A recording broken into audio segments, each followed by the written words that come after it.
Est-ce que les mille pattes ont vraiment 1000 pattes? Les mille pattes se divisent en deux groupes.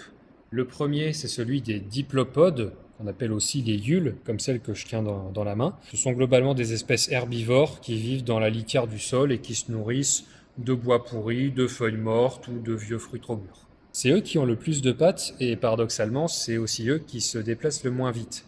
Et à l'opposé, on a l'autre groupe, celui des scolopendres, comme celui que vous avez là au-dessus. Ça, c'est un faux, évidemment. Ils en ont beaucoup moins que les yules, d'ailleurs, rarement plus de 50. Et ce sont des prédateurs. Ils sont venimeux, même si pour la plupart, ce sont de petites bêtes avec des crochets trop faibles pour nous faire le moindre dégât. Alors, il existe au moins une espèce qui atteint le nombre de 1306 pattes à l'âge adulte.